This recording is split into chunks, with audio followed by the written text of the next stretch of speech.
You have been led to believe that confidence is a state of mind, a flickering internal flame that you must fan into existence before you step into a room. You wait for the feeling of certainty to arrive, hoping that once you feel brave, your body will naturally follow. But you have it backward.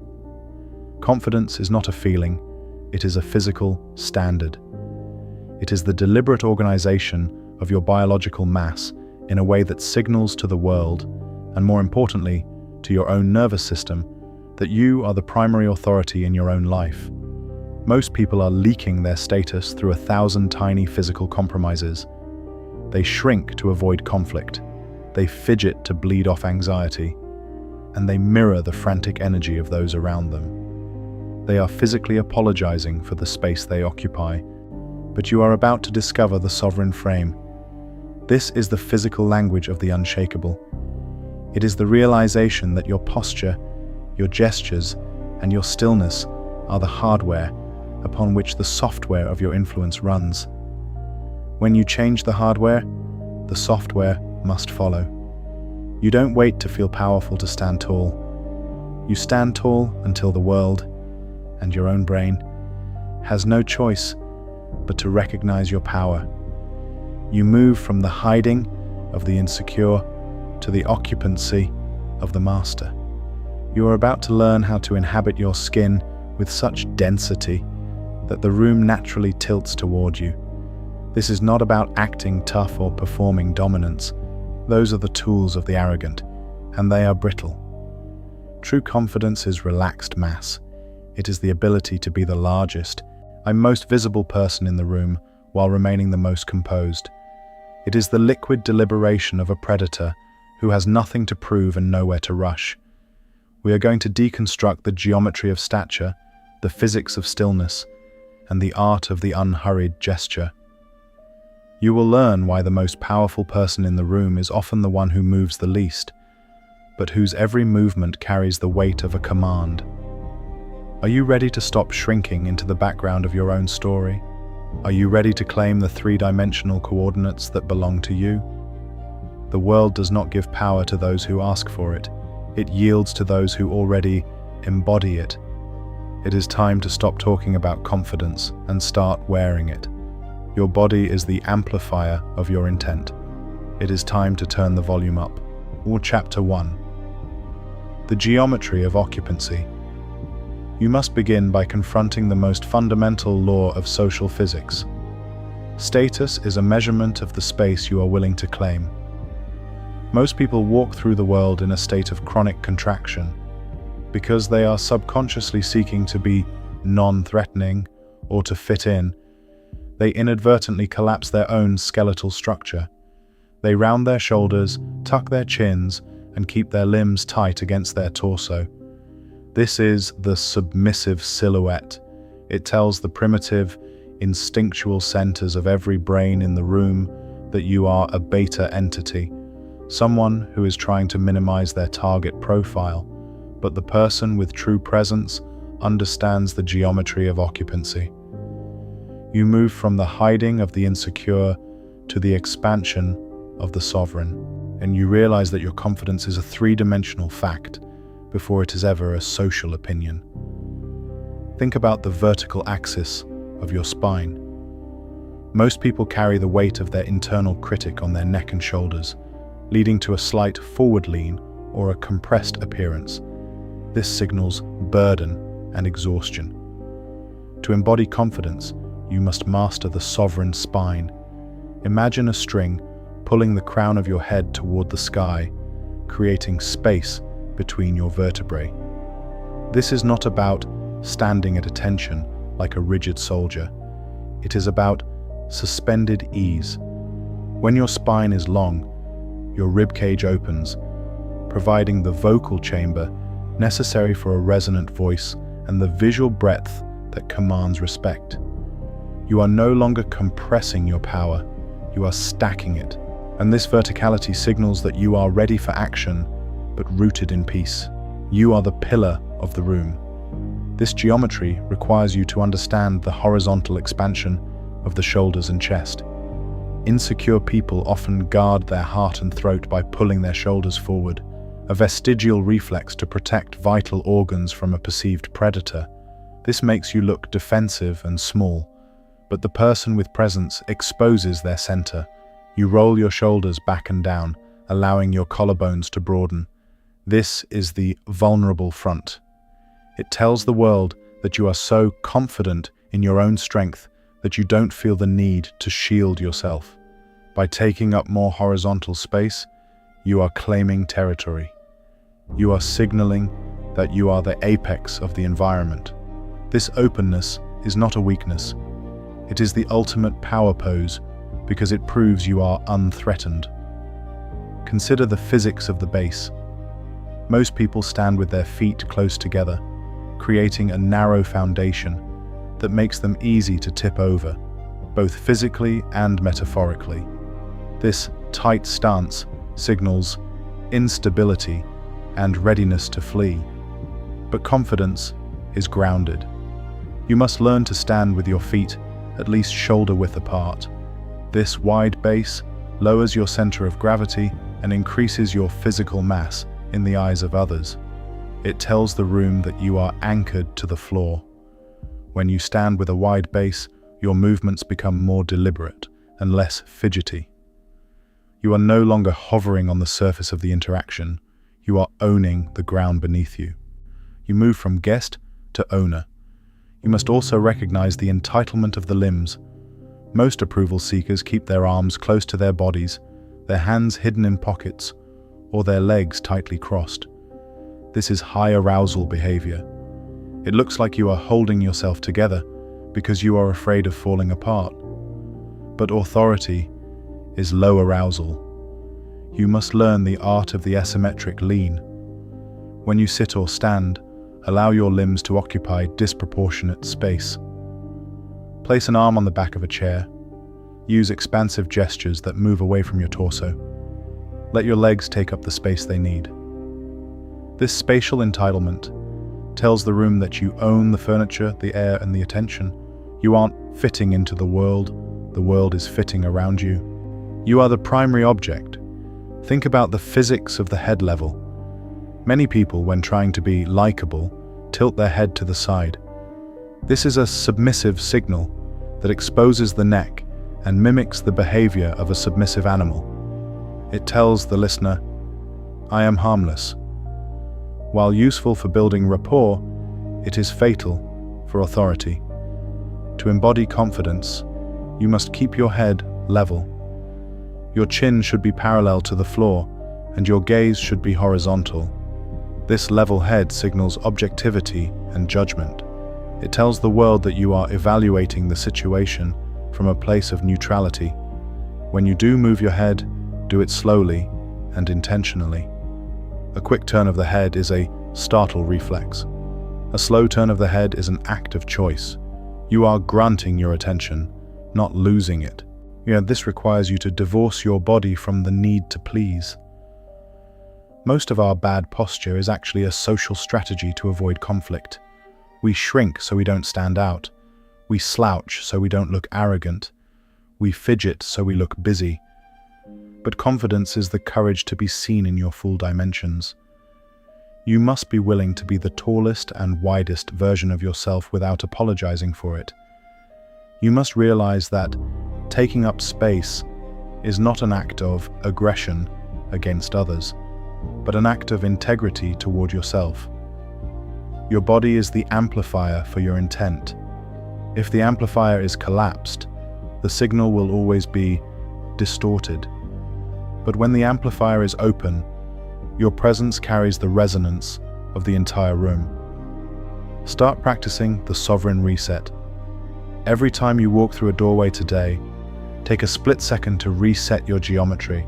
Lift the crown of your head, broaden your shoulders, widen your stance. Walk through the center of the frame, not the side. Feel the sudden increase in your own perceived mass. Notice how the room feels different when you enter it with this intentional stature. You aren't changing who you are uncollapsing who you have always been. You are claiming the coordinates of your own existence You are occupying the moment. The geometry of occupancy is the tactile reality of your confidence. It is the weight that the world feels before you speak a single word. Without it, your power is just a concept. But with it, your power is a fact. You move from trying to look confident to being the source of confidence. You are no longer asking for space, you are defining it. The world will learn to move for you the moment you learn to stand for yourself. You are the pillar, you are the apex, you are the sovereign. And today your body is finally heavy enough to anchor the room. Chapter 2. The Physics of Stillness. You must now master the most difficult and most revealing element of high-status body language, the ability to do absolutely nothing. Most people are leaking their anxiety through a constant stream of micro-movements, fidgeting with a pen, adjusting their collar, shifting their weight from foot to foot, or touching their face. These are low-status adapters. They are the physical manifestation of a nervous system that is trying to bleed off excess energy because it feels overwhelmed by the environment. To the outside world, this look like noise. It tells the observer that you are uncomfortable in the silence, rattled by the pressure, and uncertain of your own value. But the person with true confidence understands the physics of stillness. You move from the static of the anxious to the density of the sovereign. You realize that your power is not in what you do, but in what you refuse to do. Think about the frequency of a predator. A lion doesn't fidget. A hawk doesn't twitch. When they are not in motion, they are perfectly still. This static energy is terrifyingly powerful because it suggests total self-control and absolute focus. When you are still, you are telling the world that your internal state is not dictated by external stimuli. You are unresponsive to the noise. And this non-reactivity is the ultimate status signal. It forces the other person to react to you. Because you aren't moving, you become the fixed point in the room. You are the anchor, and everyone else is the tide. By denying the world a reaction, you are asserting your own gravitational pull. This stillness requires you to understand the hierarchy of the hands. Most people don't know what to do with their hands when they aren't using them, so they hide them in pockets, clench them together, or fidget with their rings. This hand anxiety is a direct line to your limbic brain. To embody confidence, you must learn the open rest. Whether you are standing or sitting, your hands should be still, visible, and relaxed. If you are standing, we'll let them hang naturally at your sides. Do not clasp them in front of you, the fig leaf position, or behind your back. If you are sitting, place them on the table or the arms of the chair. This stillness of the extremities tells the room that you are at ease with being exposed. You aren't protecting yourself, you are observing the world. You move from guarded to grand. Consider the trap of the social smile. Many people maintain a constant slight smile during an interaction as a buffer against conflict. They think it makes them look friendly, but if the smile is fixed and unchanging, it actually makes them look nervous and submissive. It is a fear grimace disguised as warmth. True confidence is neutrality. You must learn to let your facial muscles drop into a state of relaxed awareness. Your mouth should be closed but not tight. Your brow should be smooth. This resting sovereign face is powerful because it is unreadable. It forces the other person to wonder what you are thinking. When you do finally smile, it carries 10 times the weight because it is intentional rather than reflexive. You are granting your warmth, not spending it. You must also recognize the physics of the blink. The anxious person blinks rapidly and frequently. This is a startle reflex that signals a high arousal nervous system. It tells the world that you are startled by the reality of the moment. But the person with quiet authority has a slow, deliberate blink rate. This signals low arousal. It tells the room that your internal clock is running at a different speed than the world's.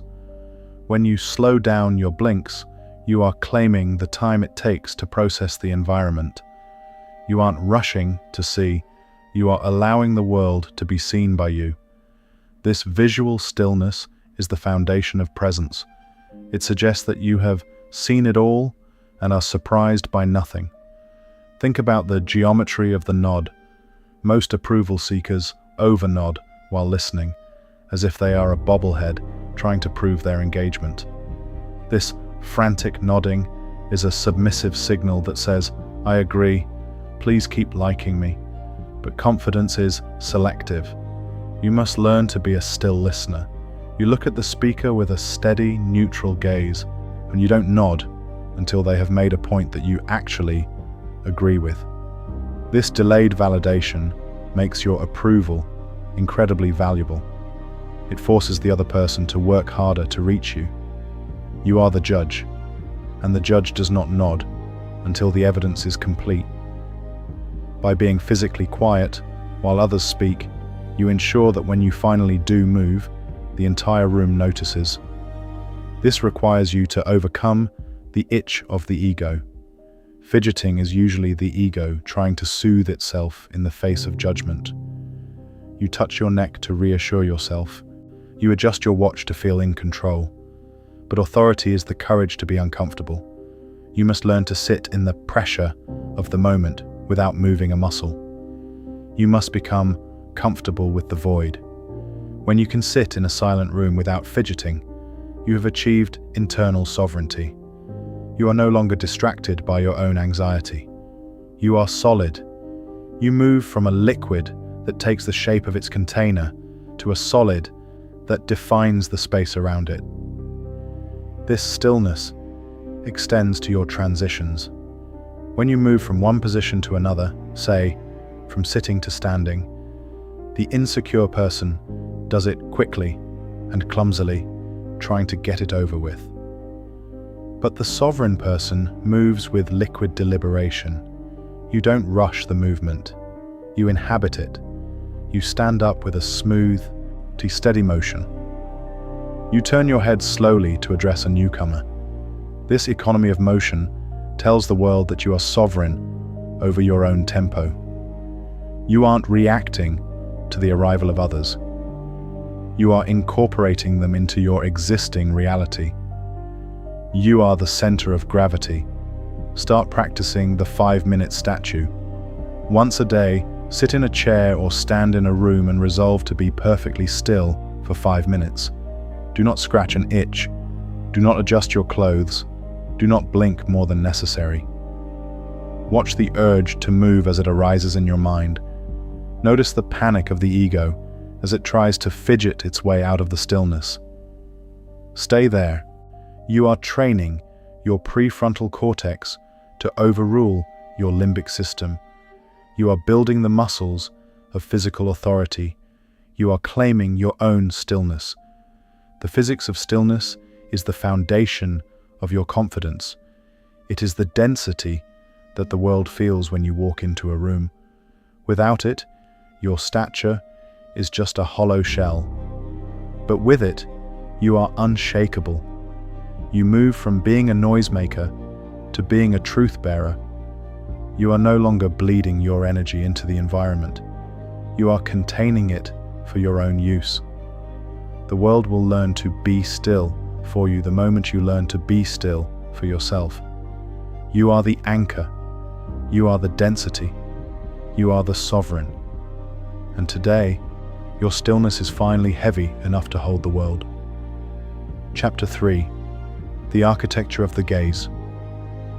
To master the body language of confidence, you must understand that the eyes are the primary conductors of social frequency.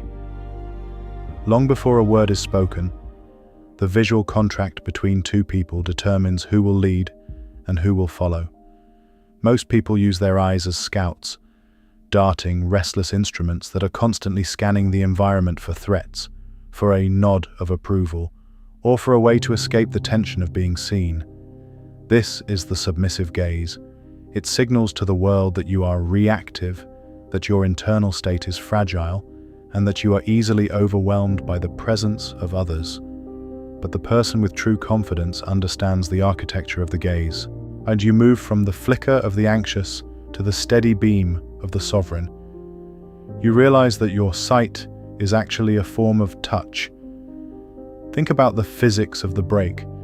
In every eye-to-eye interaction, there is a moment of mounting psychological pressure. The insecure person feels this pressure as a burn and instinctively breaks the gaze by looking down or away. Every time you break first, you are subvocally admitting that the other person's mass is greater than yours. You are yielding the psychological territory. To embody confidence, you must learn the unbroken gaze. This is not a stare down, which is the aggressive tool of the arrogant, but a relaxed, wide-angle focus. You aren't piercing the other person, you are holding them in your field of vision. When you can maintain eye contact while you are silent, and especially while they are speaking, you are demonstrating that you are comfortable with the intimacy of the moment. You are unrattled by the proximity of another soul. This architecture requires you to understand the hierarchy of direction. If you must look away to reflect on a thought or to check a reference, the direction in which you move your eyes determines your perceived status. The low status break is always down. Looking at the floor is a universal signal of submission, shame, or checking in with an insecure internal feeling. It makes you look like a child being corrected. And to maintain your sovereign frame, you must always break horizontally or upward. Looking to the side signals lateral processing or analysis. Looking up signals visioning or accessing higher-level concepts. By choosing the vector of your gaze, you are managing the perception of your internal process. You aren't losing the room. You are stepping into the balcony of your mind before returning with the answer. Consider the power of the slow blink. As we have discussed, the startle reflex manifests as rapid blinking. But there is a deeper layer to this, the visual pace. The confident person does not rush to see. When someone enters the room or a sudden noise occurs, the insecure person snaps their eyes toward the stimulus, and this is a prey response, but the sovereign person moves their eyes lust. You turn your body slightly, then your head, and finally, your eyes land on the object. This lag tells the world that you are the evaluator, not the evaluated. You are granting your attention on your own timeline. By slowing down the movement of your pupils, you are signaling that your central nervous system is in a state of deep calm. You move from startled to studious. You must also recognize the triangulation of presence. Most people, when they speak to a group, flicker their eyes from person to person, trying to catch everyone's approval. This makes the speaker look frantic and unstable, but the confident person uses the anchor technique. You pick one person, deliver a full phrase or thought while maintaining a steady gaze with them, and only then do you slowly transition to the next person during the pause. This sustained connection makes every individual feel like they are the only person in the room. It gives your words gravitational pull. You aren't broadcasting to a crowd. You are engaging with souls. This visual weight is what people mean when they say someone has commanding presence. You are weaving the room together with your eyes. Think about the geometry of the listener. When you are being spoken to, your gaze is your shield. Most people overperform their listening. They widen their eyes, they over-nod, and they maintain a frozen expression of intense interest. This is high arousal listening. It signals that you are working hard to be liked. But the person with quiet authority is a still observer. You look at the speaker with a soft, neutral gaze. You don't react to every word they say.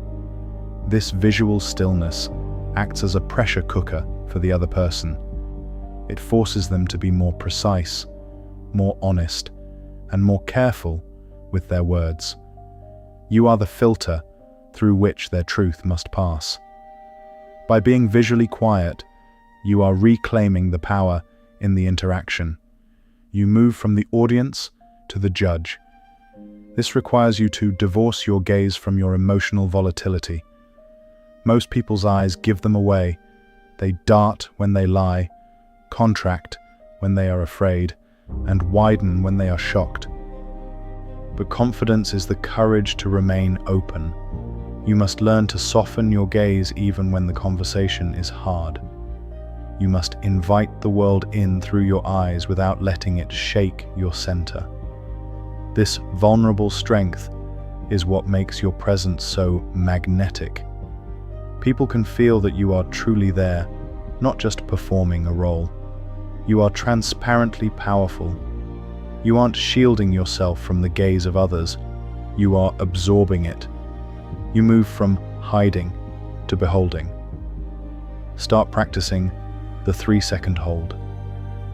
In every interaction today, make it your goal to maintain unbroken eye contact for exactly 3 seconds after the other person finishes speaking, or after you finish your own sentence. Do not look away the moment the sound stops. Inhabit the silence of the gaze. Watch the other person's reaction. Notice their urge to fill the silence or to look away. Resist the tremor of your own ego that wants to soften the moment. You are training your nervous system to handle the density of being seen. You are anchoring your confidence in the physical connection of the eyes. The architecture of the gaze is the invisible wiring of your authority. It is the current that carries the weight of your presence. Without it, your body language is just posture. But with it, your body language is a message. You move from hoping to be seen to being the one who sees. You are no longer glancing at the world, you are standing in it. The world will learn to yield to your vision the moment you learn to hold it. You are the anchor, you are the observer, you are the sovereign. And today, your eyes are finally heavy enough to hold the room. Chapter 4. The physics of the sovereign limb. You must now address the specific movements of your periphery, for it is in the hands and arms that the most noise is generated. Most people treat their limbs as appendages of anxiety. They use them to vent internal pressure through pacifying behaviors. You have seen this in every waiting room and boardroom in the world. The finger tapping, the hand wringing, the constant self-touching of the neck or face. This is the reactive limb. It signals to the world that your limbic system is in charge and that you are soothing yourself against a perceived threat.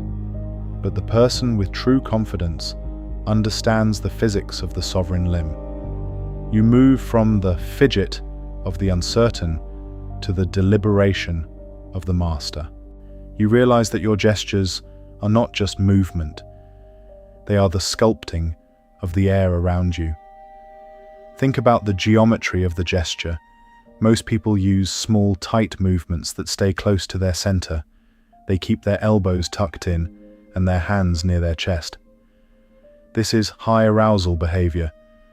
It looks like you are protecting your vital organs. It makes your presence feel cramped and guarded. To embody confidence, you must learn the expansive motion. When you speak, your gestures should originate from the shoulder, not just the wrist. You must allow your arms to move away from your body, claiming the horizontal space. This spatial generosity tells the room that you are unthreatened and uncontained.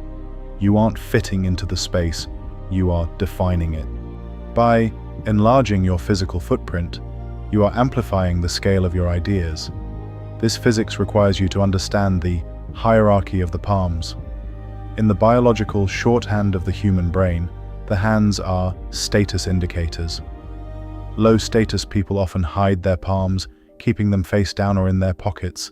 This signals concealment or defensiveness, but high-status confidence is transparent. You must learn to use open palms. When you gesture with your palms exposed, you are signaling honesty, authority, and a lack of hidden agendas. This is the universal sign of a leader who has nothing to hide and everything to give. When you combine this openness with slow, rhythmic movement, you create a hypnotic authority. You are inviting the room into your reality, and you move from pushing the world away to leading it forward. Consider the trap of the self-touch. This is the most common status leak in human interaction. When we feel judged, we subconsciously touch our suprasternal notch, the hollow at the base of the neck, adjust our glasses, or stroke our chin. These are self-pacifying movements. They release calming chemicals in the brain. While they feel good to you, they look weak to the observer. They tell the world that you are struggling to maintain your composure. To embody confidence, you must achieve limbic stillness. You must learn to keep your hands away from your face and neck at all times. When you aren't gesturing, your hands should be dead still. This physical silence is the mark of a regulated nervous system. It suggests that you are sovereign over your own biology. You must also recognize the power of the steeple. This is a classic high-status hand position where the fingertips of both hands touch, forming a church spire shape. It is a gravity-defying gesture that signals intellectual confidence and precise focus. Because it requires fine motor control, it tells the observer that you are calm enough to be precise. However, the arrogant man used the steeple as a weapon, thrusting it toward others to intimidate. The confident man uses it as an anchor, holding it near his chest or lap as he listens. This sovereign steeple signals that you are evaluating the information with clinical objectivity. It makes you look like the smartest person in the room, without you having to say a single word. You are framing your intellect with your hands. Think about the physics of the touch. Confidence is the ability to interact with the physical world with unhurried intent. When you pick up a glass, open a door, or hand someone a document, the insecure person does it quickly and clumsily, afraid of cluttering the other person's space. But the sovereign person moves with liquid precision. You don't grab, you place. You don't fumble, you execute. This tactile confidence tells the world that you are at home in the physical realm. It suggests a high level of competence in all things. By slowing down the interaction between your hands and the world, you are demonstrating your mastery over the moment. You move from reacting to objects to ordering them, and this requires you to overcome the urge to hide. Many people tuck their thumbs into their pockets or clench their fists when they are nervous. This constriction is a sign of internal tension. But confidence is expansiveness. You must learn to show your thumbs. In the world of non-verbal communication, the thumb is a high-status digit. When your thumbs are visible, even if your hands are partially in your pockets, it signals vitality and confidence. When you clench your hands, you are strangling your own presence. You must learn to soften your grip on yourself. Let your fingers be long, relaxed, and available. This vulnerable openness is the ultimate power move because it proves you are unattackable. Start practicing the sovereign surface. In your next meeting or conversation, find a flat surface, a table, a desk, or the arm of a chair, and place your hands there. Do not move them for 5 minutes. Do not tap. Do not fidget. Just let them inhabit the surface. Notice the surge of anxiety that wants you to do something with your fingers. Watch it and let it pass. You are training your limbs to obey your will rather than your anxiety. You are claiming the territory of the table. You are anchoring your presence in the stillness of your hands. The physics of the sovereign limb is the tactile reality of your confidence. It is the weight that your movements carry. Without it, your stature is just a picture. But with it, your stature is a process. You move from being a person who moves to being a person who commands. You are no longer leaking your energy through your fingertips. You are directing it toward your goals. The world will learn to obey your gestures the moment you learn to still your own hands. You are the stillness. You are the precision. You are the sovereign. And today, your limbs are finally heavy enough to hold the line. Chapter 5. The Rhythm of the Unhurried. You must now address the most invisible, yet most persuasive, element of confident body language, your internal metronome. Most people are slaves to the tempo of their anxiety. When they feel the pressure of a social interaction, they speed up. They walk faster, they blink faster, and they move their hands in sharp, erratic bursts. This is the high arousal cadence. It signals to the world that you are rushed, that your time is cheap, and that you are reactive to the demands of the environment. It tells the listener that you are trying to keep up with a reality that is moving faster than you are. But the person with true confidence understands the rhythm of the unhurried. You move from the staccato of the panicked to the legato of the sovereign. You realize that the person who sets the pace is the person who owns the room. Think about the physics of the lead. In any interaction, there is a dominant pulse. If you are speaking to someone who is moving with high-pitched energy and quick gestures, your instinct is to sync with them so you don't lose them. But this is a status trap. When you match a frantic pace, you are validating their anxiety and subordinating your nervous system to theirs. To embody confidence, you must resist the pull. You must move at your sovereign tempo, usually 10% to 20% slower than the average person. This physical friction forces the world to slow down to match you. You are the heavy object in the water that creates its own wake. You aren't following the rhythm. You are imposing yours.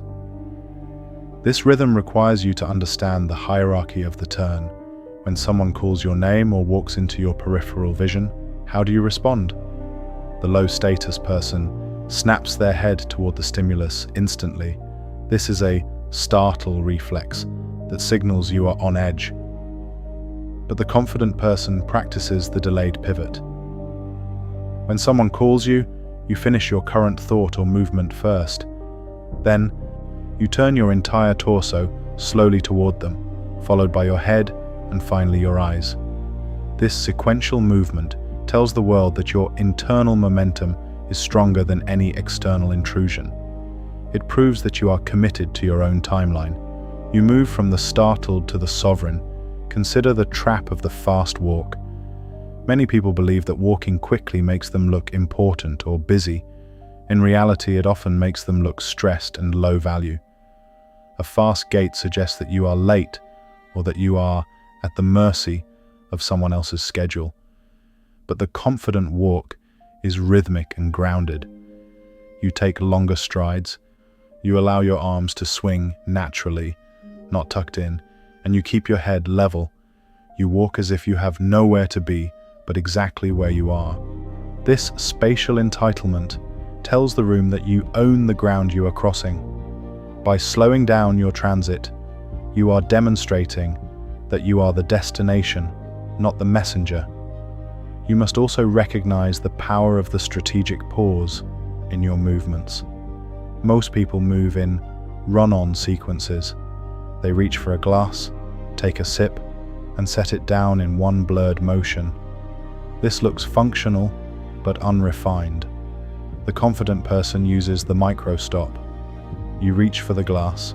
You pause for a fraction of a second as your fingers touch it. You lift it with deliberation, and you set it down with a clean finish. This chunking of motion makes your actions look highly intentional.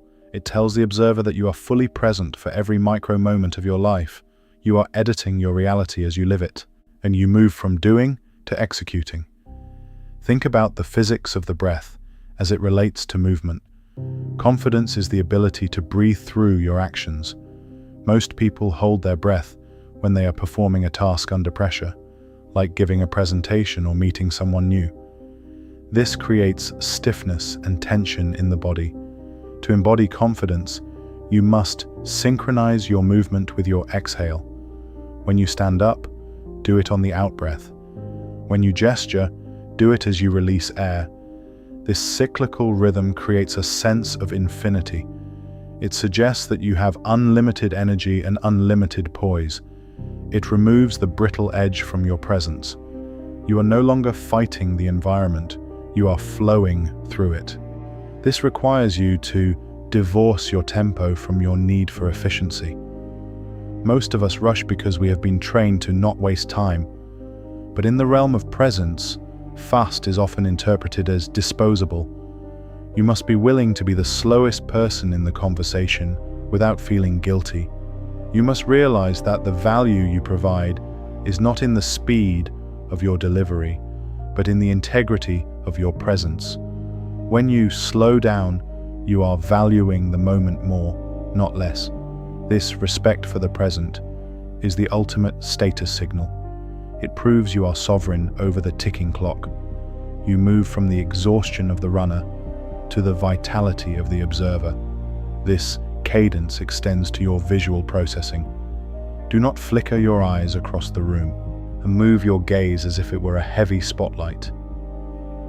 When you look from one person to another, allow the weight of your eyes to drag across the space between them. This visual friction makes your attention feel expensive. People will wait for you to look at them because they can feel the gravity of your focus.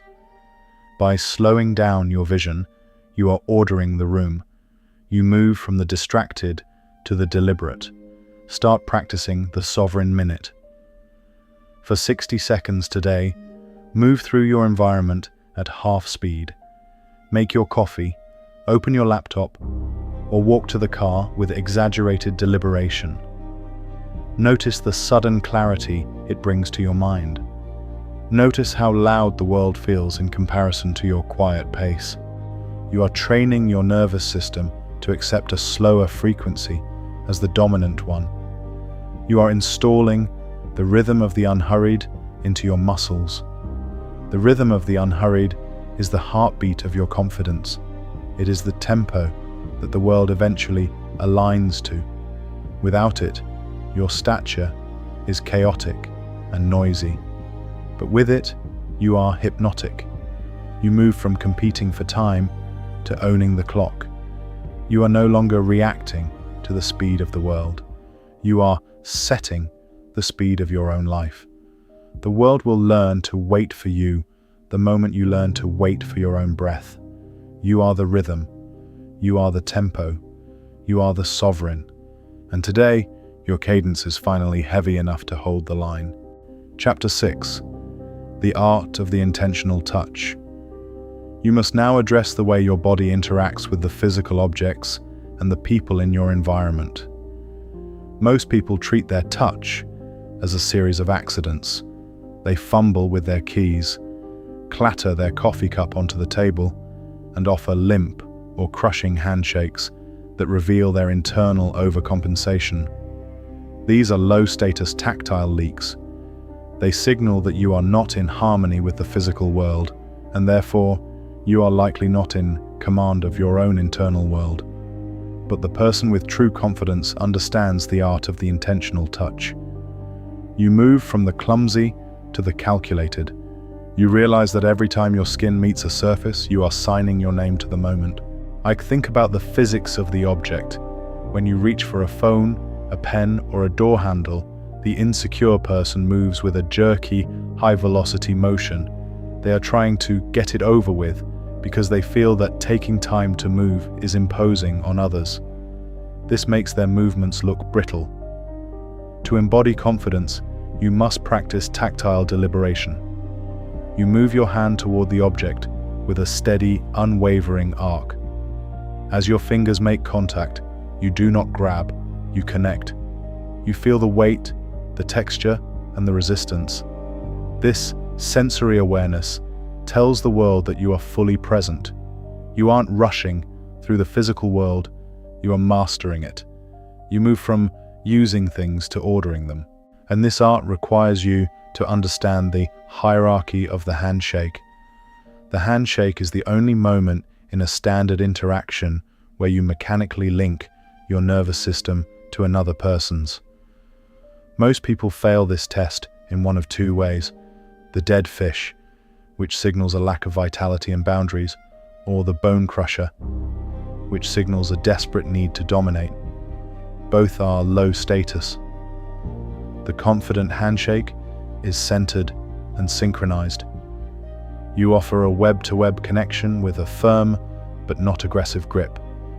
You maintain eye contact and you pump the hand from the elbow, not the shoulder.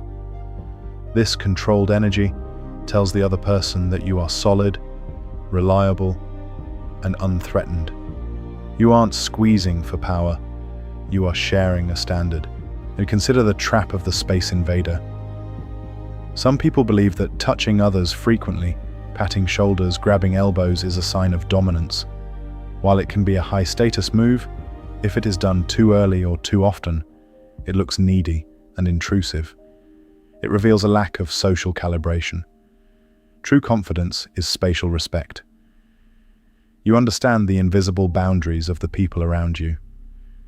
When you do decide to touch, perhaps a brief, firm hand on a shoulder to emphasize a point, it is rare and impactful. Because you are usually physically contained, your outreach carries massive weight. You move from clinging to bestowing. You are the sovereign who chooses when to bridge the gap. You must also recognize the power of the set down. Watch how a person places an object back onto a surface. The anxious person drops things or slides them, creating unnecessary noise. This clatter is a sonic fidget. It disrupts the peace of the room. But the confident person practices the silent release. You place your glass, your laptop, or your notebook onto the table with zero sound. This requires fine motor control and total focus. It tells the room that you are sovereign over your own muscles and respectful of the environment. This quietude is incredibly intimidating to the chaotic because it suggests a level of discipline they cannot imagine.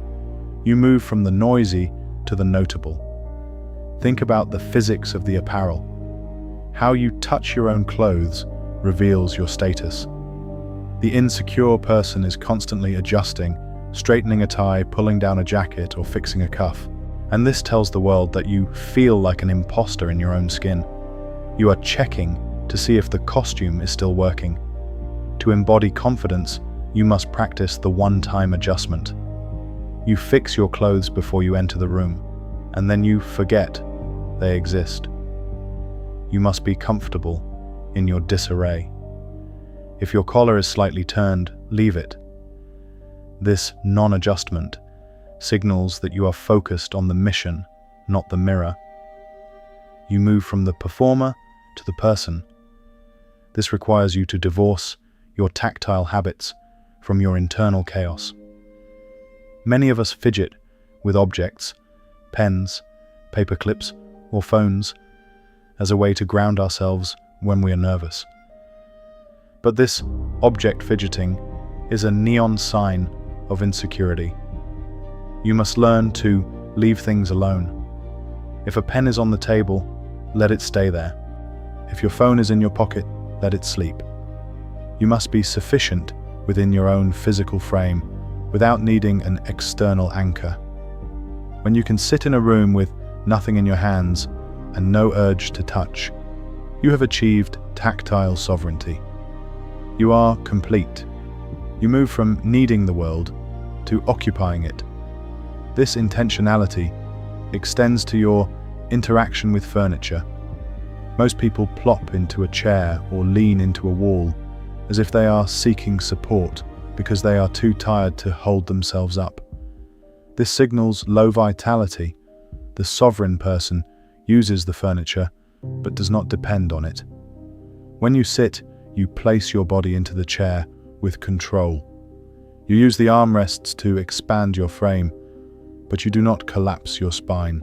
And this active sitting tells the world that even when you are at rest, you are ready. You are the source of your own stability. Start practicing the silent object. For the next hour, Resolve to pick up and set down every object in your environment with absolute silence and deliberate motion. Feel the resistance of the air. Feel the weight of the glass. Notice how this physical focus shuts down the noise in your mind. You are calibrating your touch. You are training your hands to be instruments of intent rather than vents for anxiety. You are claiming the physical world. The art of the intentional touch is the craftsmanship of your confidence.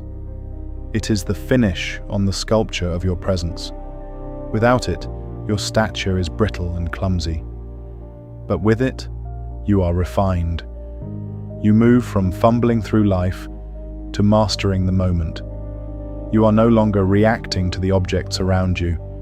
You are placing them in your reality. The world will learn to yield to your touch the moment you learn to command your own hands. You are the stillness. You are the precision. You are the sovereign. And today, your touch is finally heavy enough to hold the truth. Chapter 7. The geometry of the social space. You have mastered the internal vessel, the spine, the gaze, and the hands. But now you must address the spatial relationship between your body and the bodies of others. Most people navigate social environments like accidents waiting to happen. They drift into people's personal space. They pivot nervously when approached, and they yield their physical path to anyone who looks slightly more hurried. This is the submissive navigation. It tells the world that you are a guest in the environment, perpetually looking for permission to stand where you are standing. But the person with true confidence understands the geometry of the social space. You move from the drifting of the bystander to the anchoring of the sovereign. You realize that where you stand is just as important as how you stand. Think about the physics of the approach. When someone walks toward you to initiate a conversation, the insecure person closes the gap. They take a step forward, shortening the distance in a subconscious attempt to be friendly and accessible. This rushing to meet is a high arousal leak. It shows you are eager for the interaction. To embody confidence, you must learn the sovereign wait. When someone approaches, you stay exactly where you are. You maintain your wide base. You allow them to complete the journey to you. This spatial stillness signals that you are the destination. It forces the other person to enter your orbit. You aren't withholding warmth. You are establishing that your presence is the fixed point of the encounter. This geometry requires you to understand the angle of the interaction. Most people, when they are nervous, stand square on to the person they are talking to chest, toes to toes. This frontal alignment is biologically aggressive. It mirrors the fight or flight stance. It creates unnecessary tension and makes the interaction feel like a confrontation. The confident person uses the open pivot. You stand at a slight angle, roughly 45 degrees, to the other person. This V-shape creates a shared space that feels inclusive rather than oppositional. It allows you to observe the rest of the room while still being fully engaged. This relaxed orientation tells the world that you are at ease with the interaction. You aren't trapped in the conversation, you are hosting it. Consider the trap of the step back.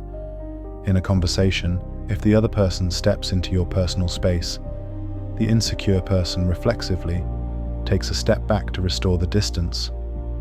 This retreat is a massive status drop. It tells the other person and your own brain that you are yielding territory under pressure. To embody confidence, you must practice the anchored frame. If someone crowds you, you do not move. You maintain your verticality and your stillness. If the distance becomes uncomfortably close, you do not retreat with your feet. You expand with your gestures or lean back slightly from the waist. By holding your ground, you are recalibrating the other person's behavior. You are signaling that your boundaries are non-negotiable. You move from being pushed to being the wall. You must also recognize the power of the slow exit. Most people end a conversation by fidgeting their way out. They look at their watch, they shift their weight toward the door, and they shamble away while still talking. This awkward retreat erases the impact of everything you just said. But the sovereign person practices the clean break. When the conversation is over, you offer a final and steady gaze, a firm handshake or nod, and then you turn your entire body away. You walk away at your sovereign tempo without looking back. This finality tells the world that you are sovereign over your own time. You aren't escaping the interaction, you are completing it. You move from the lingering to the leaving. Think about the physics of the path. When walking through a crowded space, the insecure person is constantly swerving to avoid others, making themselves small and apologetic. This is low-status navigation, but confidence is linear. You pick a target in the distance, you set your gaze on it, and you walk in a straight line. You do not look at the feet of the people approaching you. You look through them. Biologically, or people will naturally move out of the way of someone who has a fixed gaze and steady momentum.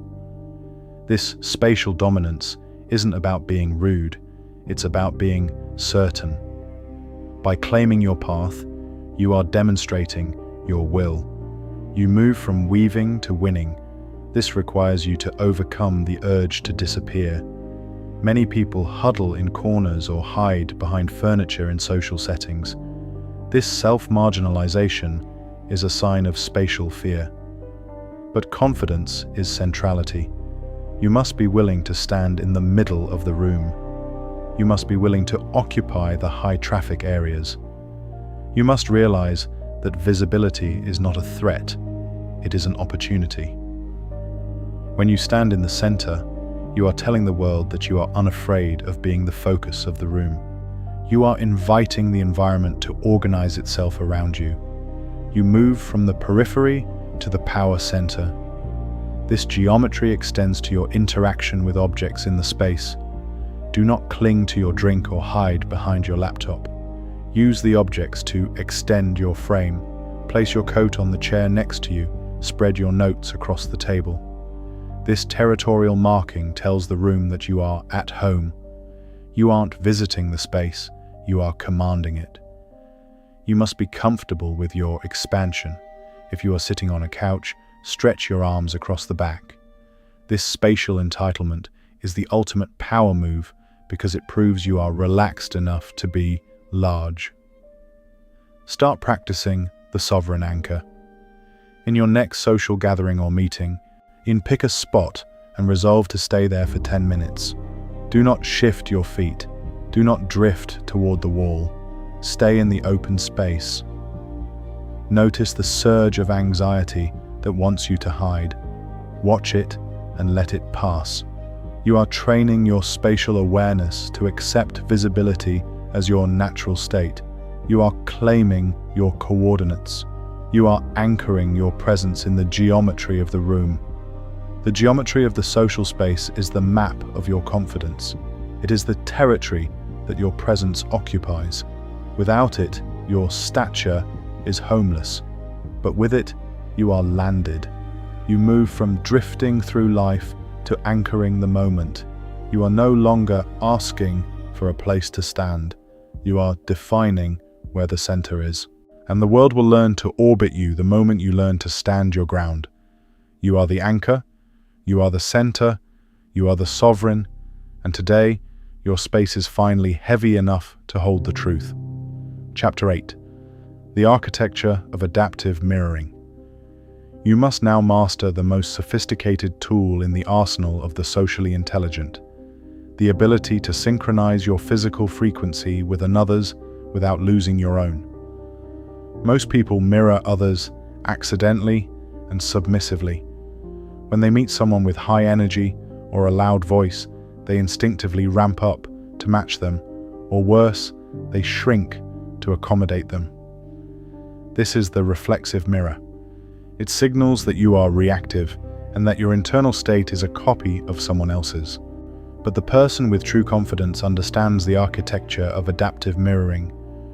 You move from the imitation of the follower to the alignment of the leader. You realize that matching is not about pleasing. It is about pacing before you lead. Think about the physics of the bridge. To influence someone, you must first meet them where they are. If you remain perfectly stiff and neutral while someone is sharing a moment of high emotion or excitement, you don't look confident. You look robotic and disconnected. This creates social friction. To embody confidence, you must practice subtle synchronization. You mirror the core of their body language, the tilt of their head, the general openness of their stance, or the tempo of their breathing. But you do it with 10% less intensity. And this partial match creates a subconscious bridge of rapport. It tells the other person, "I am with you," without saying, "I am under your control." You are validating their reality while maintaining your own sovereign frame. This architecture requires you to understand the hierarchy of the lead. The goal of mirroring is not to stay in sync forever. It is to establish enough trust so that they begin to mirror you. This is the lead-follow test. After a few minutes of pacing their movements, you make a deliberate change in your own posture. You sit back, you uncross your arms, or you slow down your gestures. If the other person follows your lead and adjusts their body to match yours within 30 seconds, you have established biometric authority. You are now the conductor of the interaction, and you move from aligning with their energy to regulating it. You aren't matching the room, you are tuning it. Consider the trap of the negative mirror. If someone is being aggressive, closed off, or fidgety, the insecure person mirrors these negative traits to protect themselves or to fit the vibe. They cross their arms because the other person did. They look away because the other person is distracted. This is joining the chaos. The confident person practices complementary contrast. If the other person is high arousal and frantic, you remain low arousal and still. If they are closed, you remain open. This refusal to mirror negative states is a massive status signal. It proves that your internal peace is non-negotiable.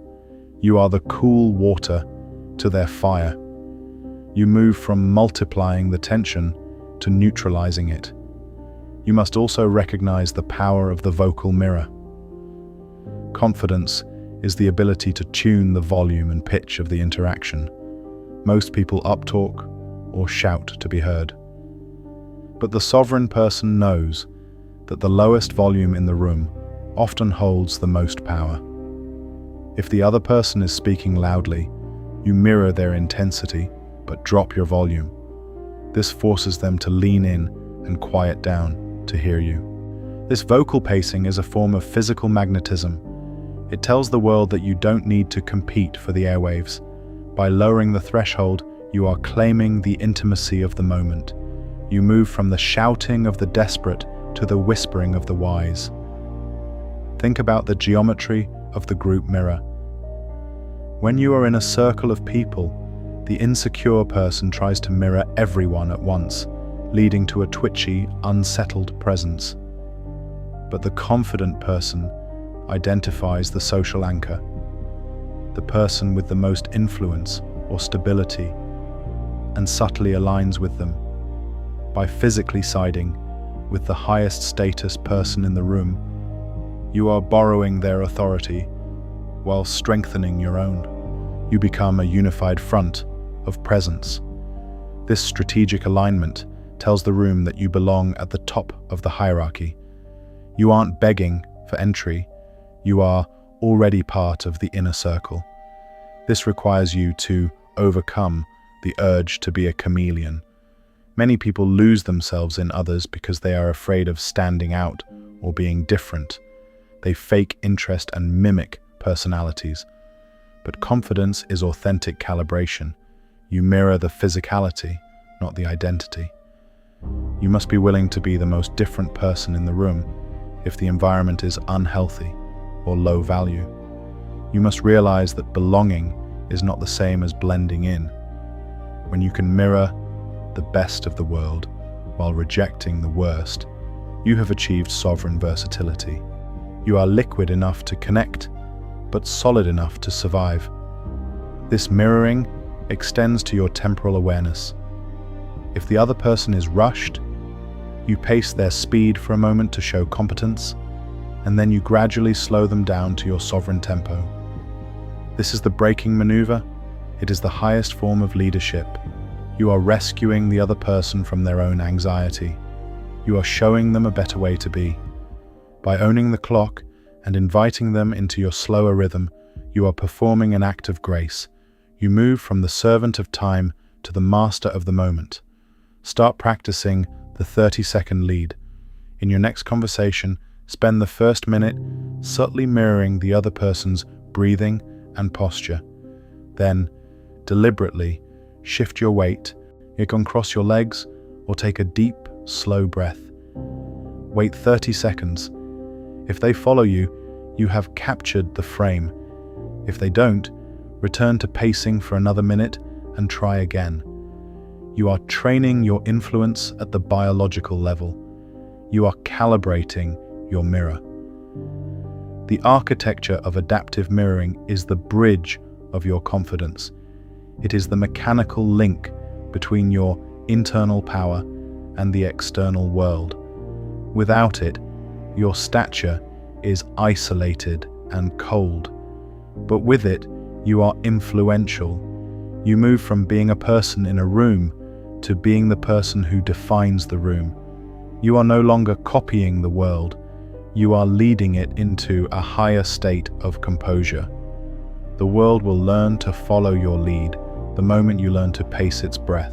And you are the alignment, you are the lead, you are the sovereign. And today, your frame is finally heavy enough to pull the world toward you. Chapter 9. The Anatomy of High Status. Directness. You must now address the most difficult psychological hurdle in the quest for physical authority, the fear of the unfiltered presence. Most people communicate through a physical softening filter. Because they are subconsciously seeking approval, they use clutter movements, apologetic tilts of the head, and social cushions to ensure they don't appear too aggressive or too certain. They shrug when they are sure, they giggle when they are serious, and they tilt their neck to look harmless. This is the submissive buffer. It tells the world that you are apologizing for your own existence. It makes your confidence look like a request rather than a fact. But the person with presence understands the anatomy of high-status directness. You move from the oblique to the linear. You realize that the most respectful thing you can do for an observer is to be unambiguous. Think about the physics of the straight line. In a high-stakes interaction, the weak body takes a scenic route to its destination. When they turn to face someone, they do it in segments. Eyes first, then head, then shoulders, then feet, as if they are checking for permission at every stage. This fragmented movement is a high arousal leak. It shows you are nervous about the impact of your arrival. But the sovereign body uses the single-axis pivot. When you turn as a unified block. Your nose, your chest, and your toes all lock onto the target simultaneously. This naked delivery of your presence is a massive status signal. It proves that you believe your intent is valuable enough to stand on its own without packaging. You are trusting the observer to handle your full weight.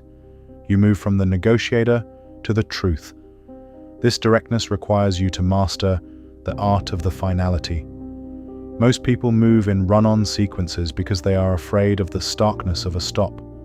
They let their hands drift back to their pockets, or they shift their weight immediately after making a point. This is fleeing the impact. To embody confidence, you must learn to stick the landing. When you finish a gesture or a sentence, you must freeze completely. No extra blinks, no smoothing of your hair, and no seeking for a reaction. You must allow the silence of the body to exist in the physical space.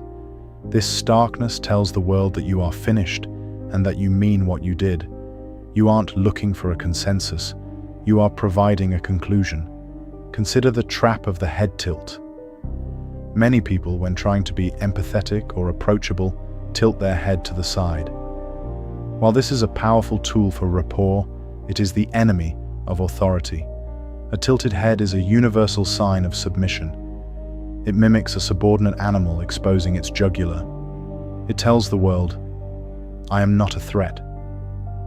But authority is a threat to the status quo. To embody confidence, you must keep your head level and centered. Your chin should be parallel to the floor, and your ears should be aligned with your shoulders. And this vertical stability signals objectivity, judgment, and power. It tells the world that you are evaluating the situation from a place of sovereign neutrality. You move from the pleader to the provider. You must also recognize the power of the direct gaze. Insecurity loves peripheral vision, looking at someone sideways or through the corners of the eyes. This is shifty behavior. It signals deception or fear. But confidence is frontal. You face your subject with your full torso. You look them dead in the eye with your nose pointed at theirs. This direct alignment tells the world that you are all in. You aren't hedging your presence, you are investing it. This high-resolution focus makes you look efficient and decisive. You aren't wondering if you are welcome. You are witnessing the reality of the encounter. You move from the shadows to the sun. Think about the hierarchy of the point. Most people are afraid to point or to use directional gestures because it feels rude. They use vague waves of the hand instead. But authority is specific. If you are referencing a data point, a person, or a direction, you use a precise and steady gesture. You extend your arm fully.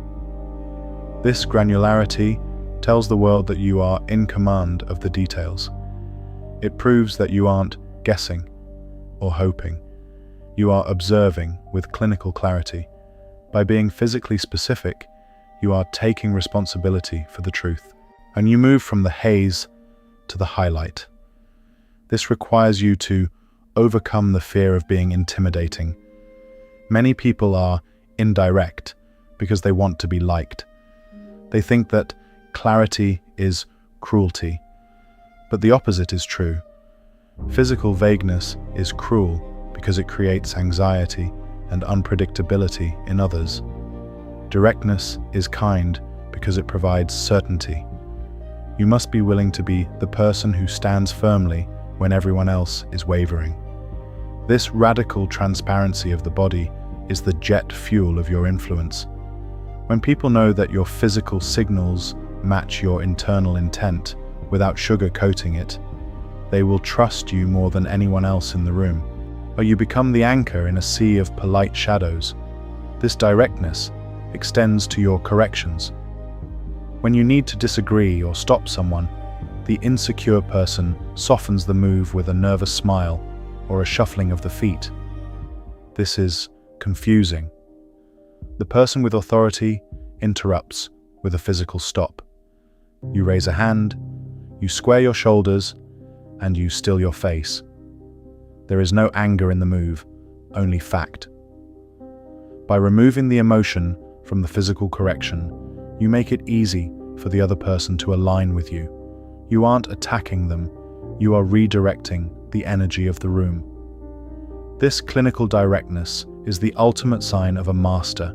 It shows you are sovereign over the standard. Start practicing the linear day. For the next 24 hours, you'd resolve to move in straight lines. When you turn to talk to someone, turn your entire body. When you reach for an object, reach directly for it. When you finish a movement, stop completely for 2 seconds. Notice the sudden weight your presence carries. Notice how the dynamics of your interactions shift as you stop buffering your body. You are stripping the ego clutter away and letting the sovereign truth of your physical form shine through. The anatomy of high-status directness is the scalpel of your confidence. It is the precision that separates the noise from the signal.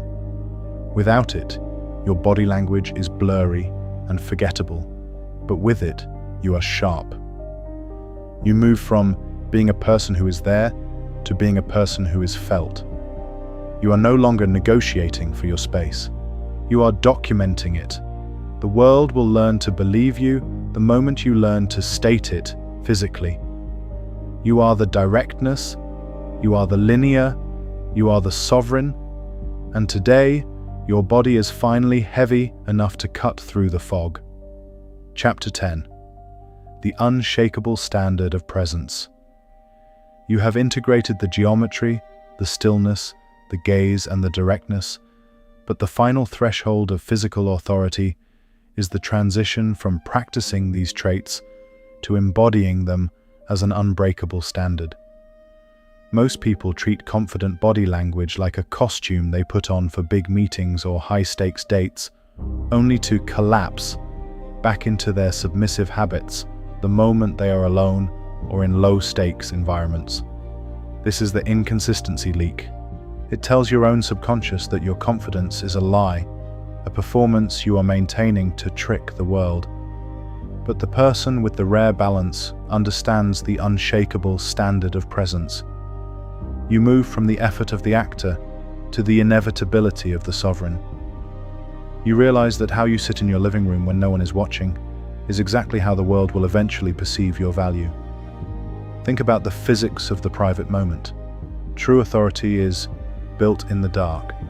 If you slouch while you are scrolling through your phone, if you scuttle through your own hallway, and if you fidget while you are waiting for the microwave, you are eroding the foundation of your power.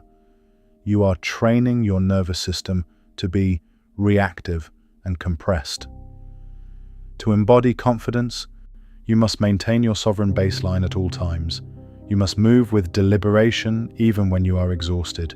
You must keep your shoulders broad even when you are alone. This internal discipline is the secret engine of your influence. When you finally enter the high-stakes room, you aren't trying to look powerful. You are simply continuing to be yourself. You move from the stress of the audition to the ease of the expert. This standard requires you to understand the hierarchy of non-reaction. In any physical space, the person with the most stable internal state is the one who leads. Most people are physical mirrors. They flinch because someone else dropped something, or they tuck their chin because someone looked at them sternly. This reflexive flinching is a loss of sovereignty. But the person with authority is the kinetic anchor. You decide when a stimulus deserves a physical response. If a loud noise occurs, you slowly turn your head to investigate. If someone insults you, you maintain your stillness and level gaze. This unshakable neutrality makes you look ancient and permanent. It tells the world that your identity is not up for debate. You are the fixed point around which the world revolves. Consider the trap of the nervous exit. The arrogant person leaves a room with a huff to feel dominant. The insecure person sneaks out to avoid being noticed. But the person with the unshakable standard leaves with quiet finality. You finish your interaction, you stand tall, and you walk out with the same rhythm and stature you used to enter. And you do not speed up as you reach the door. You do not look back to see if people are watching you leave. This detachment proves that you trust your own presence. You aren't chasing the world's attention, you are distributing it on your own terms. This high-status exit leaves your presence lingering in the room long after you have gone. You move from the clinging of the child to the sufficiency of the king. You must also recognize the power of the refined no. Most people signal no with a guilty energy. They shrug, they look at the floor, and they contract their chest. This makes the no look like a negotiation. But authority is physical certainty. When you decline a request or set a boundary, your body must agree with your words. You deliver the no with direct eye contact, level shoulders, and zero fidgeting. This clean boundary is the most respected trait a human can possess. It signals that you have a standard that is higher than your need to be liked. By being uncompromising with your physical boundaries, you are teaching the world how to value your yes. You move from the doormat to the gatekeeper. Think about the legacy of the frame. You are not just moving for the now, you are moving for your reputation. Every gesture you make is a brick in the monument of your character. If you are frequent, noisy, and reactive, your monument will be a shack. But if you are sparse, weighty, and intentional, your monument will be a cathedral. You must treat your body as a sacred resource. Do not spend it on meaningless fidgets or low-status mirroring. Save it for the strategic, the true, and the meaningful. This physical thrift ensures that when you do move, the entire world hushes to watch. You move from being a noisemaker to being a presence. This requires you to divorce your authority from your circumstances. Most people feel confident when they are wearing expensive clothes or standing in their own office. This is conditional presence, and it is fragile. Real authority is unconditional. It is the presence you maintain when you are in a t-shirt, when you are in an unfamiliar city, and when you are losing. You must realize that your value is an inherent fact of your existence, not a result of your possessions. When your presence is uncoupled from the world's scoreboard, you become dangerous. You become unbuyable and unbreakable. You move from the player to the game master. This unshakable standard extends to your internal dialogue. You cannot move with quiet command to the world if you are slumping in your mind. You must clean your internal house. You must treat yourself with the same precise respect that you demand from others, and move through your life with logic, with calm, and with firmness. When you become the sovereign of your own inner world, the outer world has no choice but to follow suit. You are projecting an internal reality that is already conquered. You move from the battle to the victory lap. Start practicing the sovereign hour. For the first 60 minutes of every day, resolve to be perfectly present in your body. No rushing to the coffee machine, no fidgeting with your phone, and no collapsing into your chair. Move with liquid deliberation. Maintain your geometry as if you are being watched by a jury of your peers.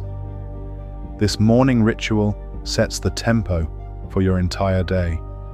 It reminds your nervous system that you are the authority in your own life. You are calibrating your standard. The unshakable standard of presence is the seal on your confidence. It is the transition from technique to character. Without it, you are just a clever actor. But with it, you are a force of nature.